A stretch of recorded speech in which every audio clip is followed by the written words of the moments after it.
Hi, everyone. Thanks so much for joining us today to learn about Fulbright opportunities for scholars in TEFL and education. My name is Jacqueline Lassarian. I am an outreach and recruitment specialist here at the Institute of International Education. I'm joined today by Lene Hosek and Lena Albana, who are wonderful alumni who've been generous enough with their time to share their stories with you today. So what is going to happen is I am going to just give a brief overview of the program, highlight some opportunities in your fields really around the world. And then once I've done that, I will turn things over to Lene and Lena to share a little bit about their experiences as Fulbrighters in TEFL and education. And then we are happy to open up the floor to questions that you all might have. So I know we're a bit short on time, so I will get started. If I can. There we go. All right, so if you've made your way to this webinar today, you're likely somewhat familiar with the Fulbright program. But just so you're aware, Fulbright is the flagship educational and cultural exchange program of the federal government. It is funded by the Department of State generously through funding provided by the Bureau of Educational and Cultural Affairs. The U.S. Scholar Program is administered on behalf of the U.S. government by the Institute of International Education. We were established in 1946, so this is our 75th year. It's a banner year for us, something we're very proud of. And to address the goals of educational and cultural exchange, Fulbright partners with over 160 countries around the world to offer passionate and accomplished faculty and professionals in really a wide range of fields to have opportunities to teach, study, conduct research, or conduct professional projects around the world. Fulbright was founded with the mission to foster a mutual understanding between nations, advance knowledge across communities, and improve lives around the world. While those are quite lofty goals, those are still, those are really still our core values that guide the work that we do every day. So that is really central to who we are. And Fulbright is, you may hear, in the context of education programs like Fulbright, you may hear people talk about, pardon me, sorry about that, had something pop up on my screen. You may hear people talk about, citizen diplomacy or people-to-people exchanges, and Fulbright was really founded with the idea that there was a lot of good that could be done by giving people the chance to connect with people, because previously diplomacy was really carried out by governments talking to governments almost exclusively, and and there has been a lot of value seen in really just giving people the chance to, to get to know each other and create the mutual understanding that can really benefit all of us around the world. Again, lofty goals, but it really is essential to what we do here. So to that end, diversity and inclusion is something that's very important to us at the Fulbright program, because the cohorts of scholars and students that we send around the world are really representing the American people. And so it's critical to us as a program that those cohorts represent the broad range of experiences that people can have as Americans. And so this is just something we like to remind people that Fulbright really is for everyone, regardless of who you are or where you're from, as long as you're a U.S. citizen. And so that is, again, something that's important to us as a program, and we wanted to communicate to you. So why Fulbright? Why is this something that you should pursue?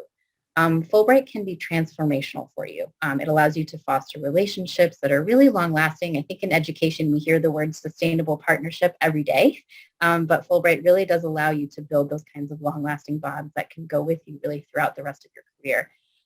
It can expand your network for publishing and research.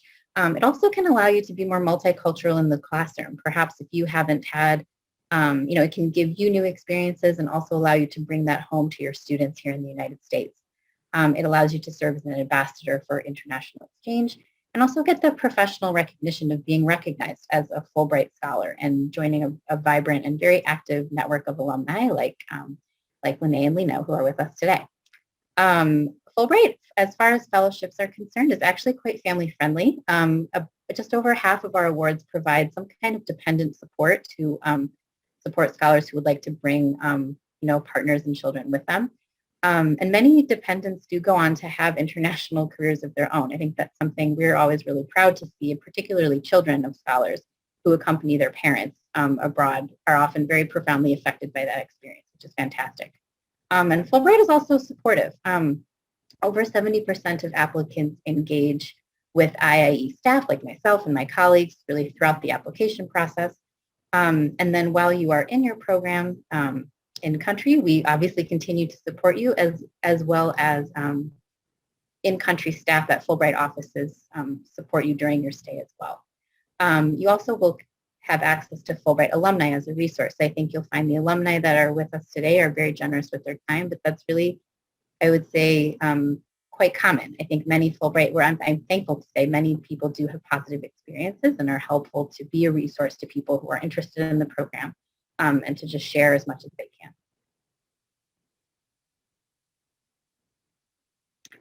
All right, so by the numbers, Fulbright is really almost, I would say it's almost unmatched in terms of the scope of the program. There are over 8,000 awards that are offered annually through Fulbright. That includes scholars and administrators for Americans going abroad, and about and 900 each, 900 visiting scholars from other countries coming to the U.S., as well as a similar number of Americans going abroad. About 2,200 U.S. students going abroad to study or conduct research, and we also host about 4,400 foreign students and language teaching assistants here in the United States. So as I mentioned, Fulbright, it has a long, illustrious history, and so over that time, we've had over 400,000 Fulbrighters participate in the program.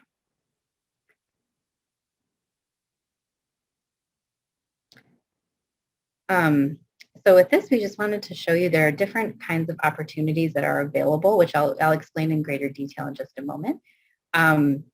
Most awards for U.S. scholars are designated as scholar awards, which are kind of more standard awards for a wide range of faculty and professionals, but also postdoctoral awards for those who are a bit earlier in their career, and distinguished scholar awards, which are aimed at much more senior academics, and International Education Administrator Awards, which are for really leadership in people within international education at institutions of higher education here in the U.S. But as you can see, scholar awards are really the vast majority of the opportunities that we offer. Who is this for? So to be eligible for a U.S. Scholar Award, you do need to be a U.S. citizen, and that is, I would say, pretty consistent across all opportunities, so it's something to keep in mind. The degree and experience you need to have varies depending on the award you apply for. There are many that require a PhD or another terminal degree, but there are also others that allow for those with an MA and higher education teaching or professional experience, as well as awards for professionals or artists who have sufficient accomplishments themselves.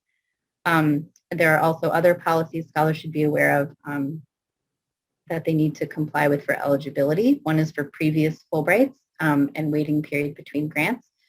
People may have heard different things about this because I feel like this policy has changed over time.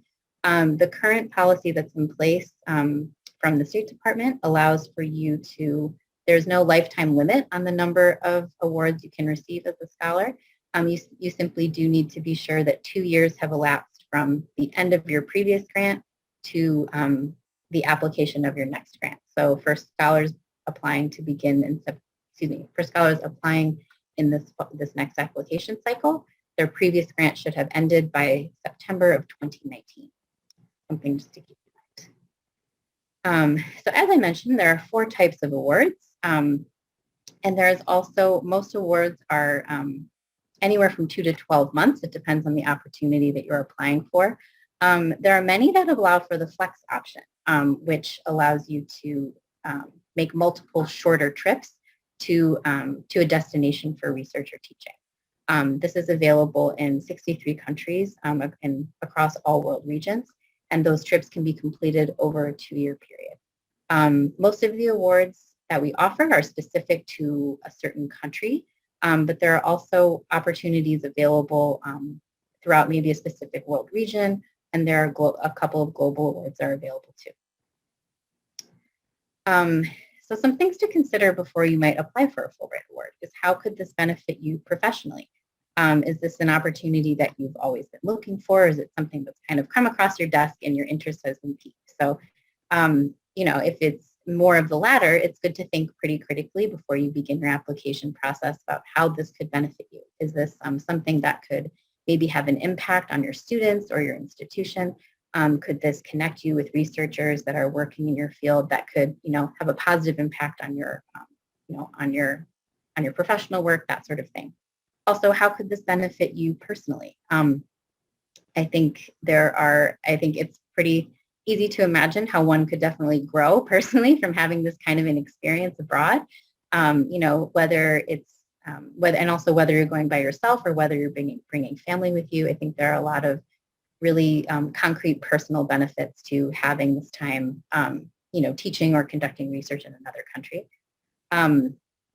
And then how could Fulbright benefit your home institution? I know some of you might be teachers, others might be researchers at, research institutes at universities or colleges, but, how could you having an international experience possibly benefit, your department or your school or something to that effect?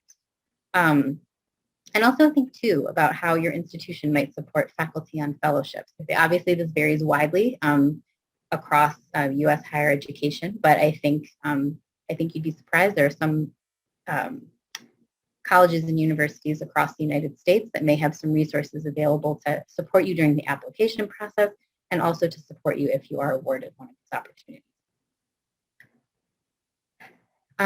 So as I mentioned, there's a wide range of awards that you can choose from, and that's really how our whole process is structured. There are over 400 awards available throughout the world, and I feel like half the battle is deciding which opportunity is right for you. For some of you, that's obvious. You may have connections in another country and collaborators that you want to work with, and there's others, and I find this is particularly true for TEFL, where really anywhere where English is not widely spoken, TEFL is welcomed as a field, and really any country with schools, which to my knowledge is almost any country in the world, education experts are also well received. And so there's a wide range of, if you're interested but not sure where to go, there's really a wide range of places that would welcome someone with your experience. So when you're looking at how to select the best award for you, that is something that IIE staff like myself are happy to help try to counsel you through and kind of talk through things that are important to you, your comfort level and that sort of thing. But just to consider how, is there an award that maybe specifies your field specifically? Do you speak another language? Is there somewhere where you might be more comfortable operating from a language perspective? And also just, thinking about your benefits, the benefits that this could have to you and your community and how much in demand your field might be where you're willing to go. As I mentioned, I think for the fields that are represented today, I think that's really kind of a no-brainer, so to speak, but I think it's still just something to consider. So all of our awards are available at awards.cies.org. So if you're going to bear with me just a moment, I want to show you how to search for that.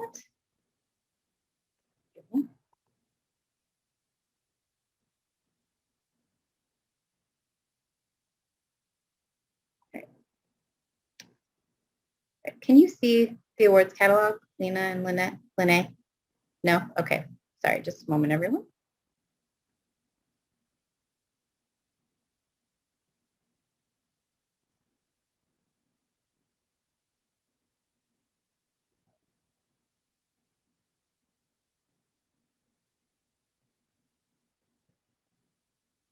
Can you see something now?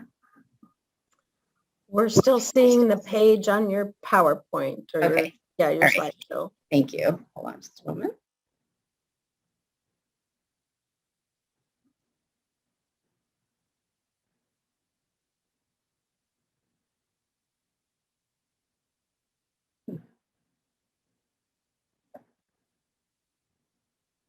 Okay.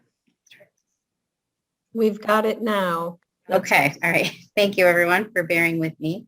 So as you can see, awards.cies.org is where you'll find the awards catalog. So a lot of the information that you would need to search for opportunities is available here. As you can see, you can search by region, by country, or by discipline. So, but if you simply click search awards, this will take you to the full list. And as you can see, there's over 400 opportunities, which I find easiest to view in a list. But again, you can search by region, country, discipline, and there's other ways you can search the catalog on the left-hand side of the screen. And in Algeria, there is an award in TEFL and applied linguistics. So let's take a look at this just as an example. So this is an award description. So any opportunity that's in the catalog will have the kind of information I'm about to walk you through. At the top, as obviously as you can see, there's the title. On the right-hand side, you'll see some details about what activity is possible, teaching, research, or some combination of those things, what level of career profile they might be looking for, and who the program staff is. You can contact with questions. As you can see for Algeria, that's me. And then across these tabs at the top, you'll be able to find award details with just, more specifics about the award, award requirements such as whether or not you need an invitation, language requirements if that exists. And also in the awards requirements tab, you also might find helpful information about, maybe contacts at potential host institutions and faculty that you could maybe get in touch with about potentially hosting you. The very important information about stipend and benefits is also listed here, and details about the country to which you might be applying. So that's the awards catalog. Just wanted to walk you through that.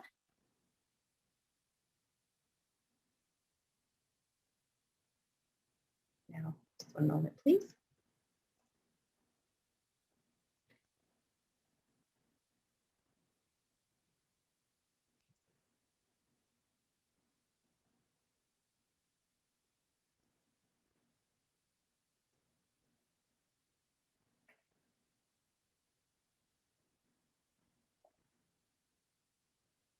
Can you see my slides?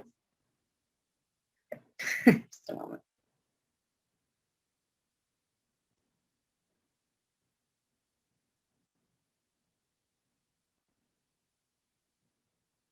Can you see them now? Goodness gracious. Okay.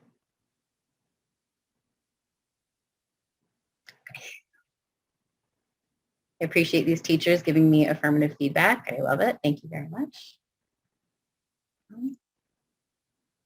All right. And just really quickly, I'm going to run through, because as I mentioned, there are awards across most countries in the world and across all world regions. And I just wanted to let you know just some specific opportunities that are available that we have that are particularly either specifically for TEFL or education, or are maybe more open but looking for people in your field as well. Just a moment. Okay.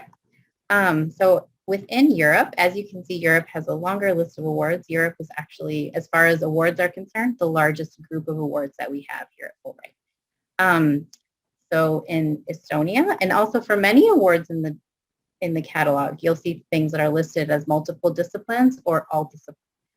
All disciplines awards are truly all disciplines, meaning they're open to everyone. Some of those may have preferred disciplines listed, but if they don't, they really are welcome to any. Those would be open to you, as they would be open to any scholar as long as you meet the other criteria for that award. So that's just something to keep in mind.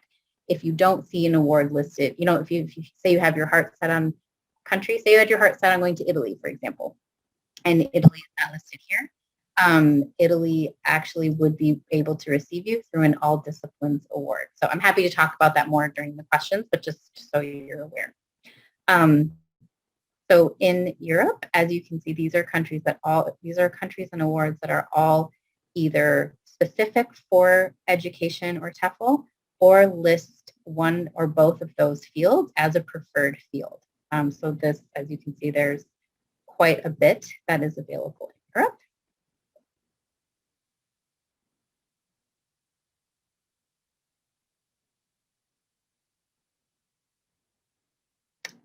Similarly to Western Hemisphere, which is the Americas and the Caribbean, you'll also see quite a few opportunities that are available. And also, as I mentioned, there's quite a few all disciplines awards available throughout this region as well. But in Bolivia, awards that are for an all discipline but curriculum reform is of particular interest. A research chair award in education in Canada, as well as awards in Chile, Mexico, and Panama, which are open to people in your fields and would welcome people with your expertise. As you can say, one of particular note is the award for teaching English as a foreign language in Mexico. No letter of invitation is required. For any award where no letter of invitation is required, that indicates that the country office will find a host institution for you. So if maybe you're someone who's considering applying for a Fulbright, but maybe you don't have connections abroad, awards like that could really be a great fit for you, because as long as you obviously have to present your project and, potential courses you could teach or research you would take on, but you don't need to have any host secured in order to apply.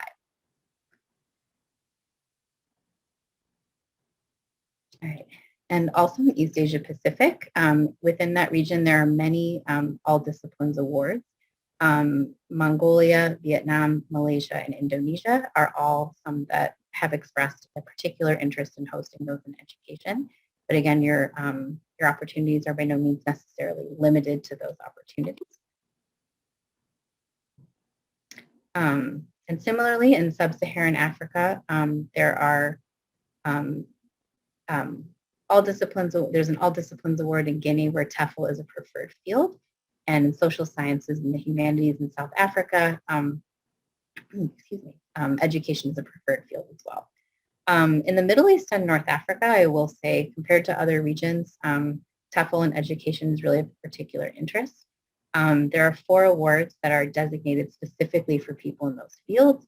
And in many situations, you would be working on training, future teachers of English in one way or another, and also contributing to curriculum development. Okay. And across South and Central Asia, also more opportunities available through multiple disciplines awards. And in India and Central Asia, there are awards specific to education and English as a foreign language. Okay, so how do you apply? I think what's required for the application is somewhat straightforward. We're looking for an application form as well as a project statement where you really get to outline what you hope to accomplish, your CV, letters of recommendation, language proficiency requirement, and a letter of invitation if that's necessary. For those of you who might be interested to teach, we do ask you to submit syllabi from previous classes, which really just serve for review committee as an example of how you organize a class, as well as bibliography is something we look for people interested in research. The application cycle is a long one, so Lena and Lene can tell you that it takes quite a while to get your Fulbright Award, but it's worth it in the end. But just while I have you here to review, the application catalog is now open, as many of you may know. The application deadline is September 15th, and awards that are open now are for the following academic year. So applications you're submitting in September are for activities that will take place in the 22-23 academic year. Excuse me. Throughout the fall, program staff at IIE review applications, and peer review committees meet, obviously virtually in this environment, but review committees meet to review your applications, and those would be for this group particularly. There would be Fulbright alumni in TEFL and education who would be reading your application. From there, it's determined whether or not you're recommended, which is basically like you're shortlisted for an award. And from there, your application goes abroad to the country office, which has its own review. And scholars are notified of final decisions really throughout, the rest of the winter and spring. And you can see January and April is the window we give, which is a wide one, but I think that's it's accurate in terms of, there's really a wide range of dates of when scholars are informed. And hopefully you get that email in your inbox that says you've been selected for a Fulbright Award. And so from about May onward, scholars work with IIE staff and country staff and their hosts to make arrangements for their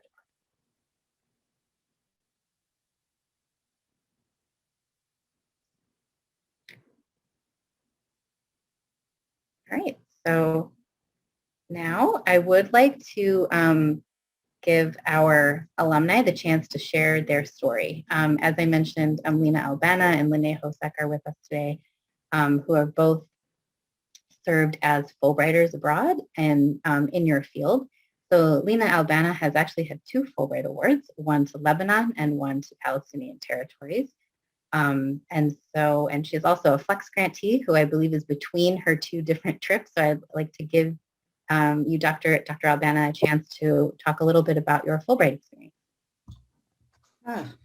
Thank you, by the way, and thanks for the introduction. And one thing you mentioned at the end is the length of the period, and that actually, the dates are correct, but I wasn't expecting it. I thought it would come in a shorter period, but no, it was clear. So my Fulbright, I'm glad, and will answer questions if I don't touch on and people would like to know more. I'd like to thank the Fulbright, by the way, for really awarding me the 2 grants. And I think the first grant I did, which was ages before, really set the tone for a lot of things I did after. So not only my training is how I would have liked it, and I would like to mention it because that the first one was a teaching and a research. So I was teaching in the university that I graduated from as an undergraduate, but at the same time, in Beirut, Lebanon. At the same time, I wanted to do work with children with special needs, but I wanted to become more familiar with what tools are used, the level of, and that's what the Fulbright provided me with.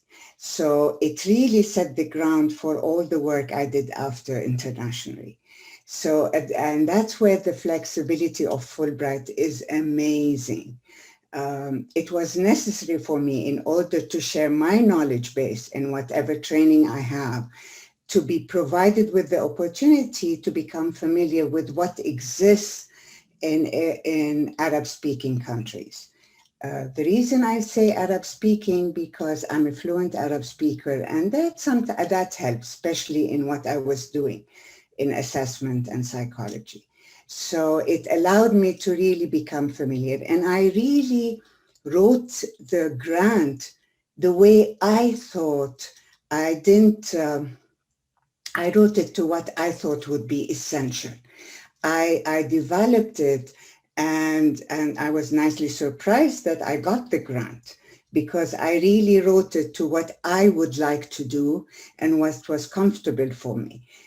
To go back is, I was born in, I lived most of my life in Lebanon. I grew up in Lebanon, and I'm familiar with Lebanon, but it's different. I hadn't been there for 25 years. So I wanted to do something in assessment, which is and then how do you do interventions for children with special needs?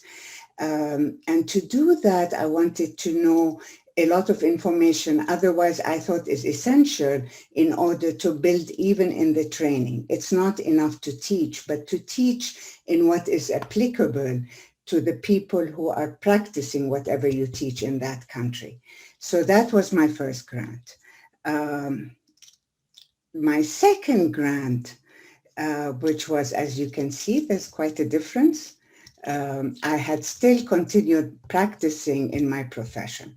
And my profession, I come from an early childhood background. I was a teacher trainer, but at the same time in developmental psych and preschool children. But then I also added a postdoctoral training in assessment. And I worked in a rehab center in Baltimore for ages. My training was at Hopkins, and I worked for years. And I wanted very much to share the knowledge and find ways of how to transfer that knowledge. Because I know the needs in Arab speaking, but I think the needs anywhere else outside the States in this field are enormous. Assessment and becoming familiar with how do you provide intervention education for children is still so important, and in order to give every child the right to be part of and be included in a community. So that's really, so my second one, not only built on the first one, but also built on later on over the years, I have spent more time reading, giving small workshops, training, meeting people, and I continued to work. So if I can say anything for your application is be comfortable with whatever knowledge you have, because that's the depth you have. And that's the depth you can share. Whatever it is, that's the depth you can share. The need overseas, it's amazing. I mean, I was familiar, but not as familiar also. Again, you would look at it and say, Lebanon, Palestine, what's the difference? The difference is enormous. So yes, language is important, but there's a lot of conditions. You don't know what exists on the ground. And so in preparing, and I'm sorry if I'm jumping, but in preparing, I wanted to find out what do they have. For me to be able to train in assessment, I wanted to know their own knowledge base. Found out that there's a program that's starting to do, that's doing outpatient rehab, and it was affiliated with the university in Nablus. And as you can see, those are a lot of the people that I helped later on do training as well as others. That's the Palestine Children's Institute that's affiliated with Al-Najah University. So before even I thought of it, I wanted to become familiar with the Institute. I wanted to become familiar with, their vanguards for Palestine. There are not too many programs that work with children with special needs. So I took time to become familiar with who they are, write to them, meet them, talk to them. And then they advised, they were excited that here was somebody who wanted to come, very super excited. So then they asked me to write an official letter, which I did to the vice president of the university. And he in turn wanted very much, at the beginning, he wanted me to come and teach in the university. And I said, no, I'm a clinician. Not that I don't want teaching, but I think what you need more is real hands-on clinical work for the people providing services. And this is something I hope to help them with. So that's when I wrote my grant and I got the grant. And if you look at the grant, it sounds, I thought about it, and I decided to apply to a flex precisely. So I have a flex grant, as Jacqueline was mentioning, and precisely because I wanted to do something, give them time to integrate it in the program, and we could do online, then go back and introduce and upgrade. And it sounded fantastic idea. COVID came in between, and I had to come back very quickly in March. So that was one. And luckily I was sharing there was another person who was a medical doctor, and we were sharing together. So at least we had each other to support. But other than COVID, in spite of my familiarity, there were a lot of adjustments I had to make. I found out people's knowledge base. So even though this sounds better when you meet, when I really started working, found out it was much, much simpler. And people's knowledge was limited. So adjustments had to be made. And that's what the Fulbright allows you, I think, is that flexibility, that adjustment. So I realized there's a lot of basic knowledge before that is really much needed. the need was so immense. I had to also limit, because a lot of the people working who had children with special needs wanted me to evaluate their children. A lot of organizations that don't, because this is a new acknowledgement. It's a country that's also closed up, that is occupied, so has limited. So I had to I had to limit what I could do. I did some other trainings that were not part of my grant for other reasons with the community. So there were things I did that were definitely in my grant. There were things that were adjusted to, and the nice thing is the support I had, at least we had in our group, from the people in the embassy who were following up on the West Bank. And it was easy to talk to them and say, am I going off ground completely? And so that support was there. But definitely, the other thing that in both my grants, the host didn't have a place for me. I mean, they didn't know what to do. They knew I was coming, but there was no place for me to work, and I had to innovate in both. In Palestine, in the West Bank, definitely I had to find ways in finding a place for me to work. What was more, as a clinician, is there was no time set. So people are so busy with trying to manage. In a lot of our countries, they have limited staff because of finances. So to do trainings, it's not instituted as part, and to do serious trainings throughout. All you have to do is give a workshop for an hour, and we'll squeeze in an hour. So it took time to find to how to provide that training. Sadly, one of the days that was recommended was on the weekend. And of course, they're exhausted. They've worked so hard. They all have families. So they would come, but not as... So anyway, we had to work around it. And it limited at times what I thought I could do.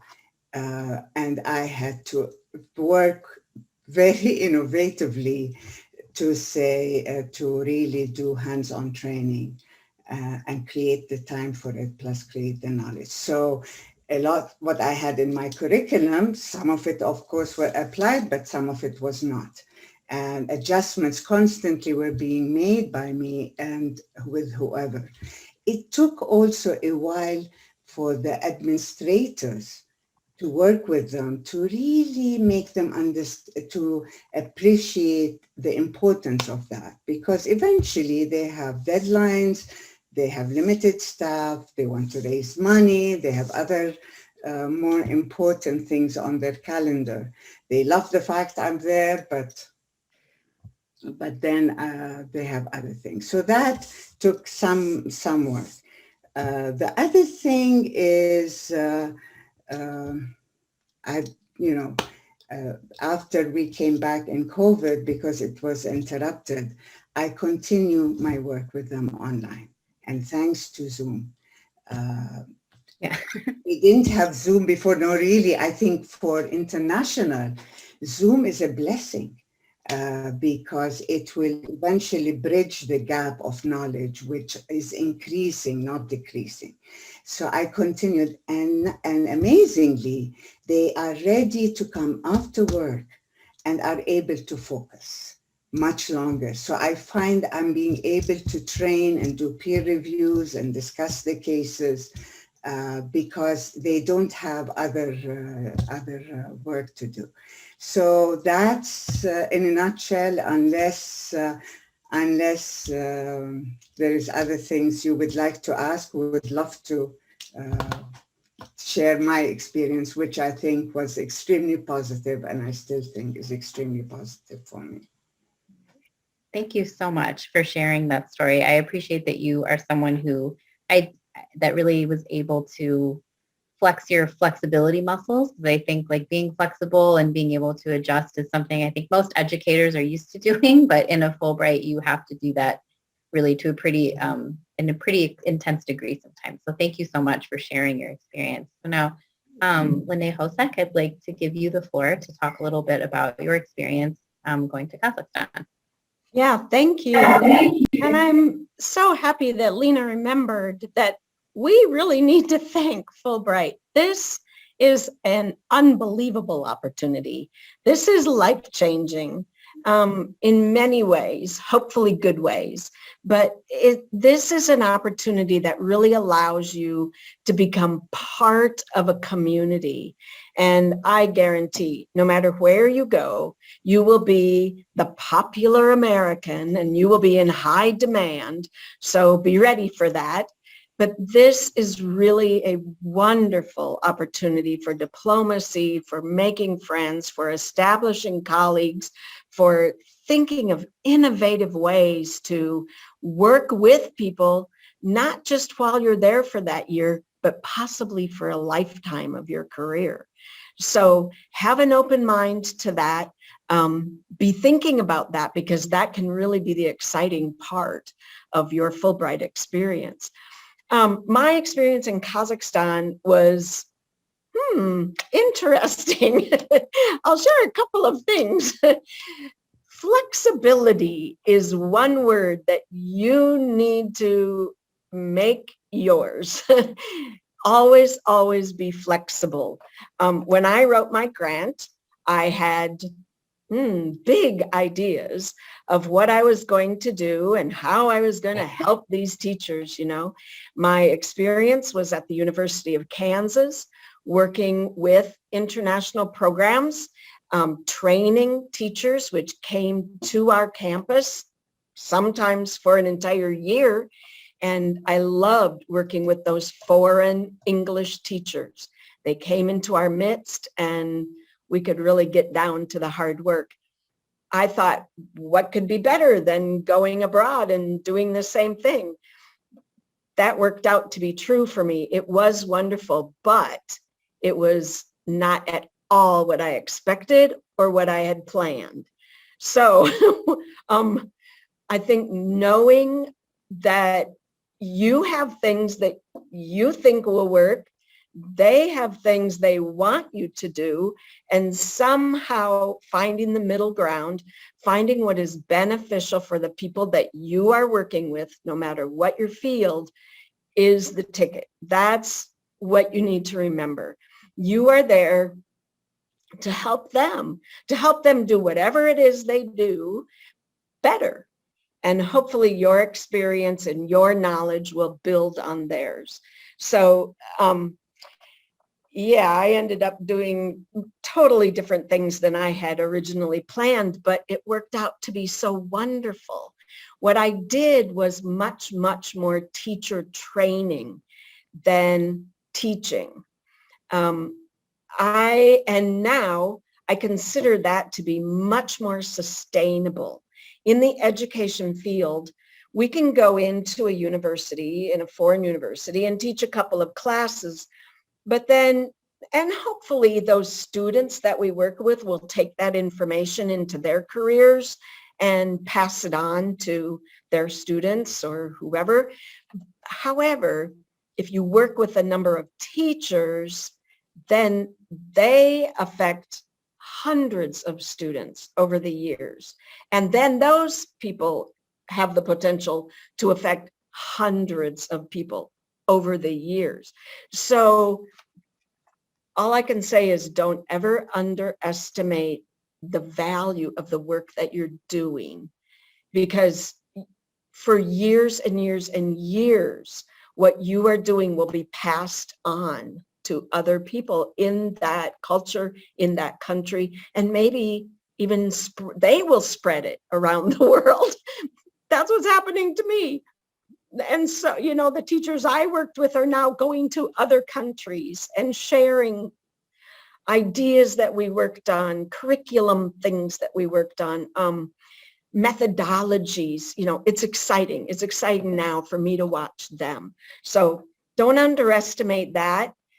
put a little thought into that as you're writing your proposal, because I think that's a nice hook, that the Fulbright people might like. Okay, giving you some hints here, right, Jacqueline? Okay. I did not know anyone in Kazakhstan. One of the things we were asked to talk about is how we chose that country. For me, it was very simple. The award that I chose had a full support for my dependent. I had a 15-year-old daughter at the time, and she needed to go with me. Couldn't leave her home alone. So she thought that would be a good idea, though. But no, she went with me and loved it. And the support covered the expenses of her being with me and her online school and things we needed to take care of back in the U.S. So that was a big part of my decision. I couldn't afford to go anywhere where I didn't have that part of the Fulbright support. So that's available in a lot of awards. Look at that. Consider that if you have dependents. My daughter became kind of a star, actually. The embassy in Kazakhstan fell in love with her. She's kind of likable. And we were actually invited back to come to a orientation program in a couple of years later. And I'm pretty sure the reason they invited me to come was because they wanted me to bring her. So, that is cool too, because your kids, if they're going with you, they can get support from former Fulbright kids. And those dependents talk to each other. They know each other. And it can become very fun for them to make those relationships and friendships that will last maybe for many years. So remember that too, as you're searching for awards. I was then, through the embassy, connected with the university that I went to. And prior to going, I had a brief opportunity to speak with the head of the faculty there, the woman that I would be working most closely with, and we could plan a little bit. But overall, I was kind of going in blind. Kazakhstan, who would ever choose that country? I don't know. Come to find out, it's the 9th biggest country in the world. So one that we should learn about maybe, right? We loved it. We absolutely loved it there. And I have since returned to Central Asia 2 times to be an English language fellow. I love that region. Work there is amazing. And there's a great need in TEFL. I mean, my work is in teaching English as a foreign language, so there's a great need for that. That is true in a lot of the world. So if that is your field, pick your favorite region, go for it. I happen to like that part of the world and former Soviet things, but pick your favorite region and just go for it. You will be well appreciated, I promise. I will share one more quick story, okay? Things happen that you can never be prepared for. It's cold in Kazakhstan and Siberia in the winter, and I slipped on the ice and broke my arm. Let me just tell you, that is not something you want to do in a developing country. But the embassy was right there. They were so far away from me physically, but as far as support, they were right there for me, helping every step of the way, helping make arrangements to get me. I had to go all the way to the capital to just find better medical care. Let me put it that way. And they were so supportive and so helpful. By the time I got back home, that happened in either late January or February, I don't remember. By the time I got back to the U.S. and went to the orthopedic surgeon in July, he said, I can't even tell you broke your arm. Are you telling me the truth? you know, so that would not have happened as well, probably, without that support from the embassy. Sorry, I teach middle school now. I hope, yeah, there's going to be noise in the hallway, so I'm going to quit talking. But just know that those people are there to support you, and they will. Boy, they will, I promise. They're good at what they do, and they're there to support you. I'm going to mute now before sixth grade hallway. It's a little noisy at middle school, you know, but I'll entertain questions. I'm looking Great. forward to your questions. Thank you so much for sharing about your experience. I appreciate that you highlighted a couple of things. I think you both mentioned, but Lene, you went into greater detail about the level of support that you received. And I think that's something that in me, because previously to working at Fulbright, I was at a U.S. university. So I worked with faculty who were going abroad on many different kinds of fellowships. And I think Fulbright is pretty special in the level of support that you receive while you're in country. It's not simply money that you get and then you go do your thing and come home. It's something that they're constantly in contact with you. We help you during the application process, and then my colleagues at IIE and our partners abroad help you throughout your grant. So obviously, you never want things like that to happen to you while you're abroad, but they happen. Life happens, and it happens here in the U.S. and it happens when you're, overseas. And so I'm glad to know that, that was your experience with the embassy there, and also just the potential for impact for scholars. Lene, you were correct in saying that is something we love to hear in project statements is, I think and I will say from working with faculty, that's probably the number one thing that is not adequately addressed that can, as far as all the review criteria are concerned, is the potential for impact. What can this, as an instructor who works with colleagues, but also very importantly, who works with students here in the United States, what could those students go on to do, and what, just how big of a net could the impact for your Fulbright Award really go? And I think as a faculty member, that can be quite large. But I think as educators, you're all aware of just how the difference that you all can make in your students' lives. But I think this is a good example of that. We do have a few minutes left. I did want to ask you each one question. You both mentioned kind of challenges that you had. Is there any other thing that comes to mind as like, an unexpected challenge that came up that you had to navigate either on your own or with embassy staff or commission staff in the countries where you were? And also for participants, I haven't seen more questions coming in, but you're welcome to enter questions into the chat or into the question and answer box in Zoom. I'm going to just take a snap on it. I think one of the best things that happened, at least to the group, there were a lot of us, there were 6 of us going to the Palestinian territories. And we had a lot of questions, and we had a lot of security questions, and we had a lot of questions. We were going in 2019, so we had a lot of questions. What if we disagree with this and disagree? To what extent can we be who we are? And the orientation that happened, and later on, there was an orientation for us before we went, where we got to meet the people who will follow us up in the embassy. So those who follow the Fulbright grant, plus all the support staff here in case there's a medical need, in the case, was extremely informative, very detailed. And I think we all came out, we were able to ask all our very clear, very concerns, and we got the answers to that. I think my greatest adjustment was adjusting and talking about not only being flexible, but was making an adjustment to what I thought we need to work on together, the group, in order to be able to do the training, whatever, and the leadership that had, and it took, because in between when I applied and when I came, there was a change in leadership.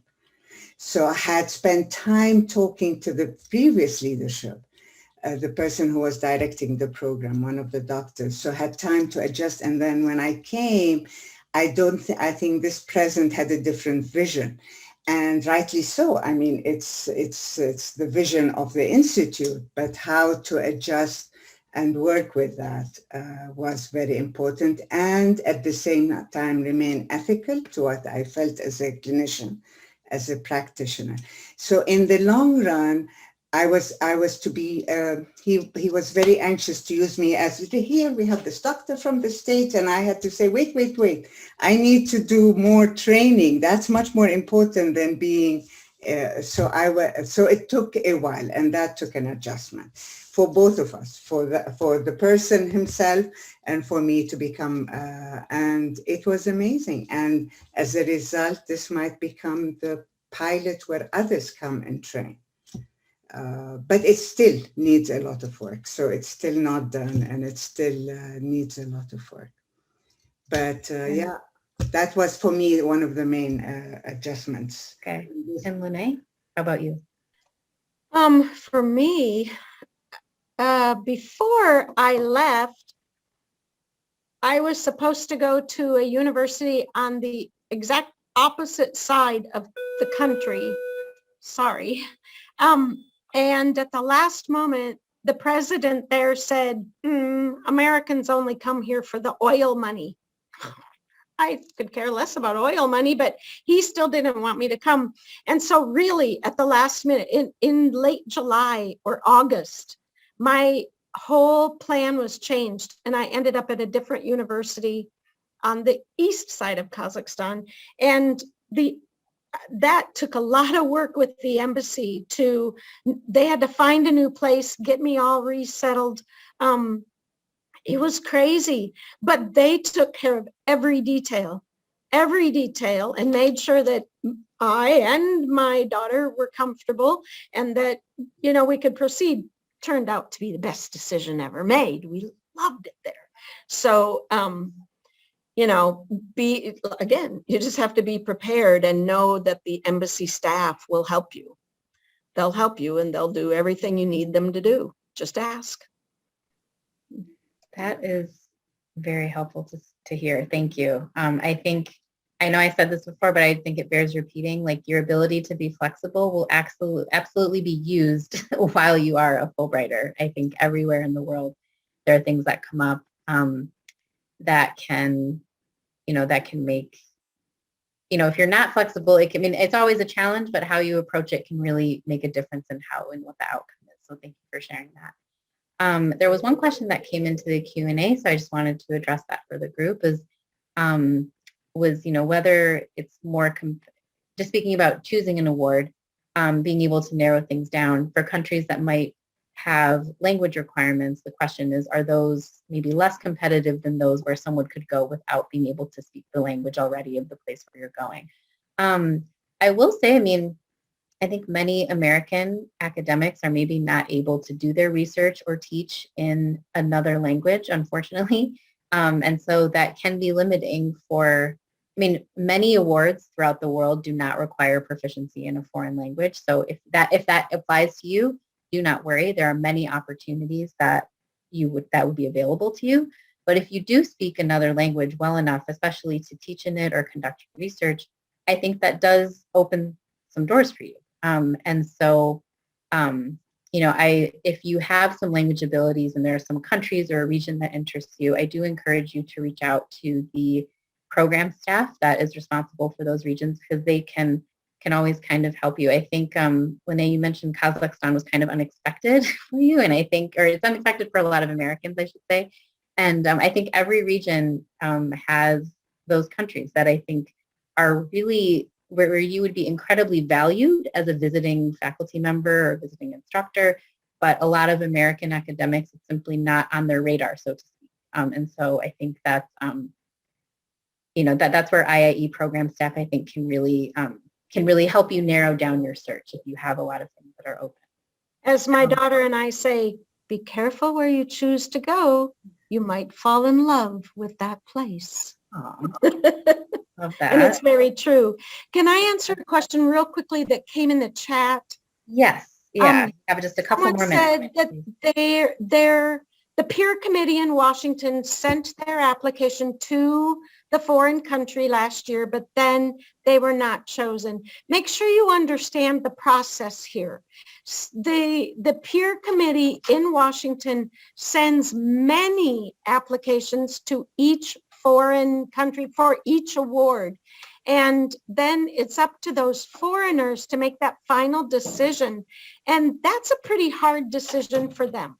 You know, they're looking at a handful of really good applications. And don't feel bad if you weren't the one who was chosen, because it's a big decision.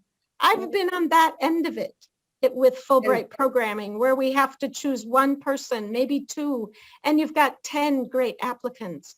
So should you apply for the same award this year again? That's up to you. Yeah. If it's one you feel strongly about and a place you'd like to go, absolutely yes. And it may work to your advantage that they've already seen your name. Maybe tweak it a little bit, make your application even better, work on it to make it better. And then who knows what will happen. No guarantees, but that's your choice, whether you want to put it in for the same award or not. Yeah. And Dr. Lena? I'd like to just address the language bit, because it's really ridiculous. Even though I went to Lebanon and the West, in Lebanon, all instruction is in English. People are very fluent, and universities. So check out what is being taught at the universities and what's the instruction. In Palestine, although some in English, but the English is very, very weak. So if I'm going to go and do clinical work, it was harder. So it really depends what you're going to do. I was sharing with another colleague of mine who also had the flex, and Therese doesn't know a word of Arabic. So on the contrary, it doesn't have to, but she was a medical doctor. There was no need for her. The need was less. So it depends on what you're going to do. If you're going to teach English, the need is less. So it depends really on what you're going to do. And check it out, become familiar with the country. Yeah, and thank you for pointing that out, because that's something that's always just for everyone to know. Under the award requirements tab in any award description, whether or not you need language proficiency is always listed very explicitly there. Either, some countries may require that you speak a language at a certain level. There are others that maybe recommend some proficiency simply for you to be able to get around. And others have really no notation whatsoever. But something that I always say is you need to demonstrate, if you don't speak the language of where you're going in your proposal, you should simply address how you will be able to carry out your project without that language ability.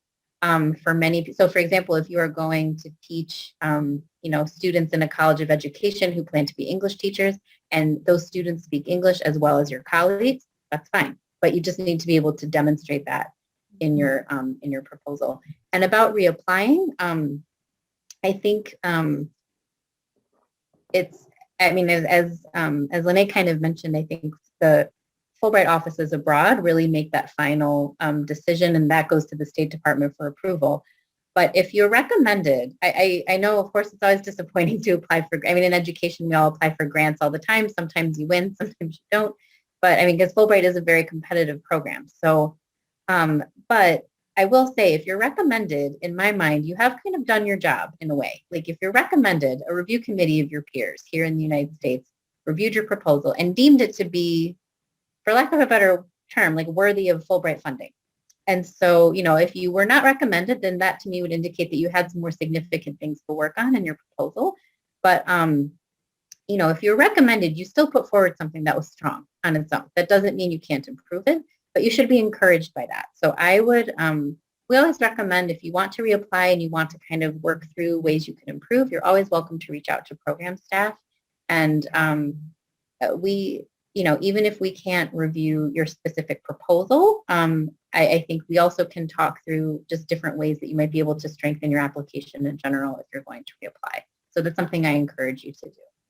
I want to be respectful of everyone's time. We've gone a little bit over, but I would like to very sincerely thank Lene and Lena for sharing their stories with us today. I know I always love hearing how Fulbrighters do when they're on their grants, and so just hearing, how you approached it, and just the experiences that you had. I'm not surprised that you had positive experiences, because it seems like you both had incredibly positive attitudes as well that you approached this experience with. So that's fantastic for us to see. So as I mentioned, you're always welcome to reach out to program staff for various things.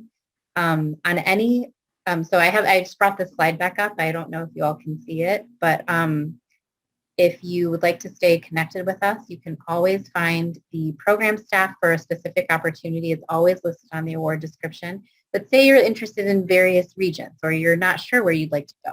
If you can always email us at scholars@iie.org, and one of my colleagues will get back to you and point you in the right direction.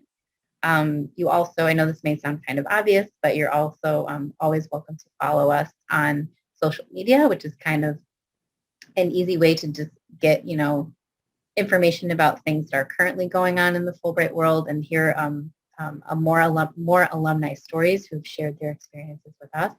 And also, we encourage you to simply connect with us. If you go to cies.org, which you can get to from the award from the awards catalog, I think you'll be able to find ways that you can officially connect with us, and that will allow you to stay informed and get program updates and resources throughout the application cycle.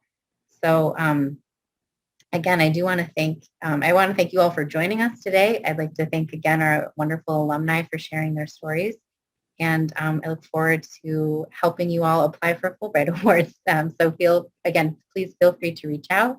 We're here to help. And thank you again for your interest in the program.